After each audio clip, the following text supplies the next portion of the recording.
നിലമ്പൂരിന്റെ ഹൃദയത്തിൽ നിന്ന് വിസ്മയകരമായ കരവിരുതുമായി മുഹമ്മദ് അലി എന്ന ബിച്ചാവ. തടിയിൽ കവിത വിരിയിക്കുന്ന അദ്ദേഹത്തിന്റെ കരവിരുതിൽ പിറന്നിരിക്കുന്നത് പ്രധാനമന്ത്രി നരേന്ദ്രമോദി മുതൽ മുഖ്യമന്ത്രി പിണറായി വിജയൻ വരെയുള്ള പ്രമുഖരുടെ ജീവൻ തുടിക്കുന്ന രൂപങ്ങൾ. ക്രിസ്തുവും കൃഷ്ണനും മുതൽ കരകൗശല വസ്തുക്കൾ വരെ ഇദ്ദേഹം നിർമ്മിക്കുന്നു. നിലമ്പൂരിലെ തടികൾ ഉപയോഗിച്ച് വൈവിധ്യമാർന്ന കരകൗശല വസ്തുക്കൾ നിർമ്മിക്കുന്ന ഇദ്ദേഹത്തിന്റെ കരവിരുത് ആരെയും അത്ഭുതപ്പെടുത്തുന്നതാണ്. ഒരു സാധാരണക്കാരനിൽ നിന്ന് കലാകാരനിലേക്കുള്ള ബിച്ചാവയുടെ യാത്ര പ്രചോദനാത്മകമാണ്. അകമ്പാടം നമ്പൂരിപ്പൊട്ടിയിലെ ചെറിയൊരു വീട്ടിൽ നിന്നാണ് മുഹമ്മദ് അലി എന്ന ബിച്ചാവ തൻ്റെ കരകൗശല യാത്ര ആരംഭിക്കുന്നത്. തേക്കിൻ്റെയും ഈട്ടിയുടെയും തുണ്ടുകളിൽ വിസ്മയം തീർക്കുന്ന ബിച്ചാവയുടെ കരവിരുത് ഇന്ന് ലോകം മുഴുവൻ അറിയപ്പെടുന്നു.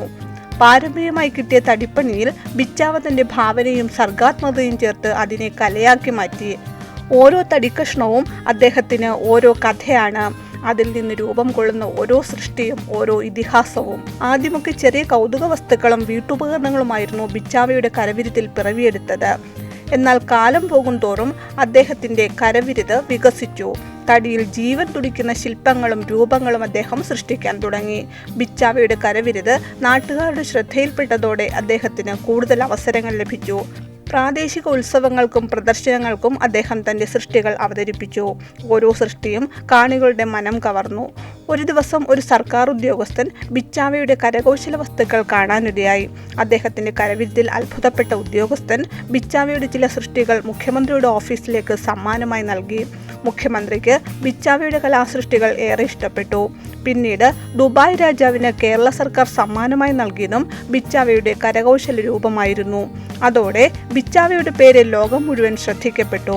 MT Vasudevan Nair, M Mukundan, KS ചിത്ര, സംഗീത സംവിധായകൻ ഷിബു ചക്രവർത്തി തുടങ്ങി നിരവധി പ്രമുഖർ ബിച്ചാവയുടെ കരവിരുതിൽ പിറവിയെടുത്ത സൃഷ്ടികൾ സ്വന്തമാക്കി. ഓരോ കലാകാരനും ബിച്ചാവയുടെ കരവിരുതിനെ പ്രശംസിച്ചു. കാലം എന്ന് പറയുമ്പോൾ നമുക്ക് വളരെ ചെറുപ്പം തന്നെ ചെയ്യും. പിന്നെ ഇതിലേക്കൊരു ബിസിനസ്സായിട്ട് ഇറങ്ങിയിട്ടിപ്പോൾ 10 വർഷം ആവണം, 9-10 വർഷം ആവുന്നത്. അതായത് നമുക്ക് ബിസിനസ് എന്ന് പറയുമ്പോൾ മാർക്കറ്റ് കിട്ടിയിട്ട് അതിൻ്റെ മുമ്പ് ചെയ്യുമെങ്കിലും മാർക്കറ്റ് ചെയ്യാനുള്ളൊരു പ്രശ്നങ്ങളുണ്ടായിരുന്നു. ഇപ്പോൾ ഇതിലേക്ക് 10ാമത്തെ വർഷമാണത്. ശരിക്കും നമുക്കിതൊരു മൂവിങ് ആയിട്ട് മറ്റതിങ്ങനെ ചെയ്ത് വീട്ടിൽ വെക്കുക. 10 വർഷം ഇപ്പോൾ ഗൾഫിലേക്കും മുഖ്യമന്ത്രിയുടെ കയ്യിലേക്കൊക്കെ ഉണ്ട്. കുറെ ആളുകളെ അടുത്ത് നമ്മൾ നേരിട്ടല്ല, നമ്മൾ ഓരോ പറഞ്ഞല്ലോ ULCCന്റെ അവര് ഓർഡർ കംപ്ലീറ്റ് ഗവൺമെന്റ് തലത്തിലുള്ള ഓർഡറൊക്കെ അവർക്കാണ് കിട്ടുക. അതിലിപ്പോൾ പ്രധാനമന്ത്രിക്ക് അവര് പറഞ്ഞത് 5 നമ്മൾ ചെയ്ത് തന്നെ പ്രധാനമന്ത്രി. അത് ഇപ്പൊ എനിക്ക് ഫോട്ടോ ആയിട്ട് കിട്ടിയിട്ടുള്ളത് ഒരു പിന്നെ ബോട്ടിന്റെ സ്റ്റാറിങ് ഒരു റൗണ്ട് പീസും ഇങ്ങനെ കൊടുത്തിട്ടുള്ളത്. അത് ലക്ഷദ്വീപിൽ വന്നപ്പോൾ അവിടുത്തെ അഡ്മിനിസ്ട്രേറ്റർക്കും പ്രധാനമന്ത്രിക്കും അത് 2 പീസ് അങ്ങനെ ചെയ്തിട്ടുണ്ട്. പിന്നെ മുഖ്യമന്ത്രിക്ക് ഒരുപാട് കൊടുത്തിട്ടുണ്ട്. ഇപ്പൊ നമ്മളെ ഗവൺമെന്റ് തലത്തിൽ വരുന്ന എല്ലാ പിന്നെ സൊസൈറ്റികളും ഇതൊക്കെ ചെയ്ത് മുഖ്യമന്ത്രിക്ക് കൊടുക്കുന്നു. ഇന്ന് ബിച്ചാവയുടെ കരകൗശല വസ്തുക്കൾക്ക് കേരളത്തിൽ മാത്രമല്ല ഗൾഫ് നാടുകളിലും ഇസ്രയേലിലും നിരവധി ആരാധകരുണ്ട്. അദ്ദേഹത്തിന്റെ കരവിരുതിൽ പിറവിയെടുത്ത ഓരോ സൃഷ്ടിയും ഓരോ കഥയാണ് പറയുന്നത്. ഓരോ തടിക്കഷ്ണത്തിലും ബിച്ചാവയുടെ ജീവനും സ്വപ്നങ്ങളുമുണ്ട്. ഈ തിരക്കിനിടയിലും തൻ്റെ ആരോഗ്യകാര്യങ്ങളിൽ ശ്രദ്ധിക്കാൻ ബിച്ചാവ മറക്കാറില്ല. കൃത്യമായ വ്യായാമവും ആരോഗ്യകരമായ ഭക്ഷണ രീതിയും അദ്ദേഹം പിന്തുടരുന്നു.